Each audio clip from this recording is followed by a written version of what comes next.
ചരിത്രപ്രസിദ്ധമായ നൂറനാട് പടനിലം പരബ്രഹ്മ ക്ഷേത്രത്തിലെ മഹാശിവരാത്രി കെട്ടുകാഴ്ച നാടിന്റെ മഹോത്സവമായി. ആയിരക്കണക്കിന് ഭക്തജനങ്ങളാണ് മഹാശിവരാത്രി നാളിൽ പരബ്രഹ്മത്തിന്റെ അനുഗ്രഹാശിസുകൾ തേടി പടനിലത്ത് തടിച്ചുകൂടിയത്. ചരിത്രപ്രസിദ്ധമായ നൂർനാട് പടനിലം പരബ്രഹ്മ ക്ഷേത്രത്തിലെ മഹാശിവരാത്രി മഹോത്സവം സമുചിതമായി ആഘോഷിച്ചു. ആയിരക്കണക്കിന് ഭക്തജനങ്ങളാണ് മഹാശിവരാത്രി നാളിൽ പരബ്രഹ്മത്തിന്റെ അനുഗ്രഹാശിസുകൾ തേടി പടനിലത്ത് തടിച്ചുകൂടിയത്.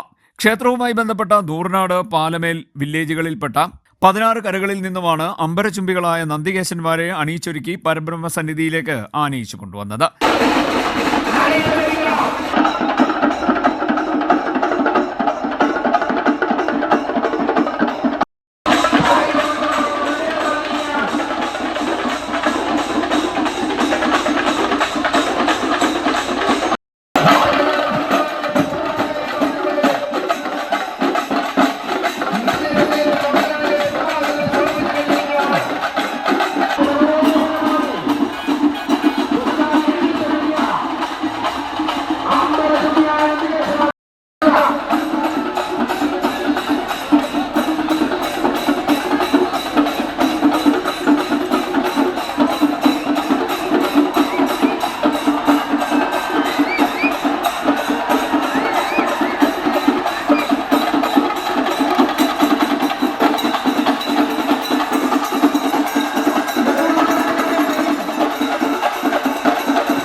പാലമേൽക്കരയിൽ നിന്നുള്ള കൂറ്റൻ നന്ദികേശനെയാണ് കരപ്രാതിനിധ്യം അനുസരിച്ച് പടനിലത്തേക്ക് ആദ്യം എഴുന്നള്ളിച്ചത്.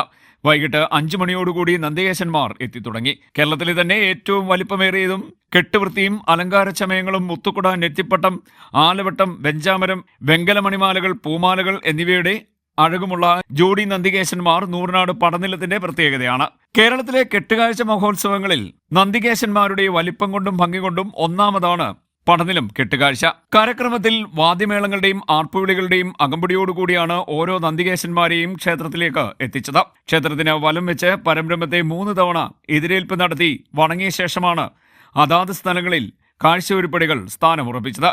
16 കരകൾക്ക് പുറമെ നിരവധി നേർച്ചക്കാളുകളും ഇക്കുറി എത്തിയിരുന്നു.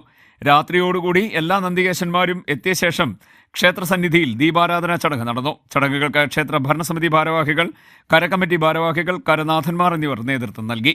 CDNet news, Charummood.